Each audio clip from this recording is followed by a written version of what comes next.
என்னோட பேர் FC Jemima. நானும் ஹோலி கிராஸ் நேரி காலேஜ்லேருந்து தான் வந்திருக்கேன். இது வந்து எனக்கு ஒரு ஃபர்ஸ்ட் டைம் தான். எப்படி இருக்கும்? எது எனக்கு ஒண்ணும் தெரியாது பெங்களூர் பத்தி. ஆனா, இங்க வந்து நெறைய கிளாரிட்டி கிடைச்சது. வாட் இஸ் பயோமெடிக்கல் அப்படிங்கிற ஒரு கிளாரிஃபிகேஷனே இங்க வந்த அப்புறம் தான் எனக்கு கிடைச்சது. நான் நெறைய எக்யூப்மென்ட் பார்த்தேன். எக்யூப்மென்ட்லாம் படிக்கணுமான்னு கூட எனக்கு தெரியாது காலேஜ் டைம்ல.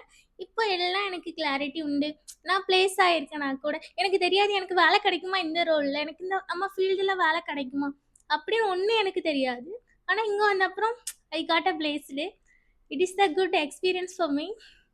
Thank you. சாம் ரேகா. நான் தூத்துக்குடி ஹோலி கிராஸ் இன்ஜினியரிங் காலேஜ்லேருந்து வந்திருக்கேன். ஜாப்க்கு வந்து இந்த பயோமெடிக்கல் இந்த ரோல் எடுத்திருக்கோமே, நமக்கு ஏதாவது ஆப்பர்ச்சுனிட்டி இருக்குமா, இல்லாட்டி நமக்கு ஜாப் கிடைக்குமா கிடைக்காதா அப்படின்ட்டு ஒரு ஃபியரில் இருந்தேன் ஃபர்ஸ்ட்டு.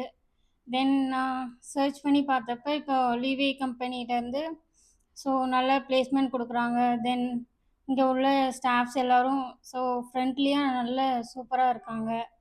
நமக்கு எந்த ஒரு டவுட்னாலும் அவங்கள்ட்ட நம்ம கேட்டுக்கலாம். ஸோ ரிப்பீட்டடாக கேட்டால் கூட அவங்க சொல்லுவாங்க. இங்கே உள்ள பெங்களூர் லைஃப் எனக்கு ரொம்ப புதுசாக இருந்தது.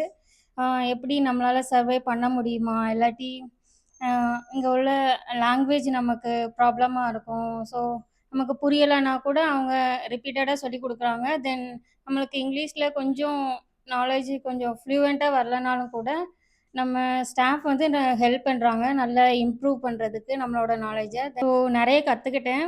ஸோ தேங்க்யூ, வெரி யூஸ்ஃபுல்லாக இருந்தது லீவே. தென் தேங்க்யூ ஃபார் எவ்ரி ஒன்.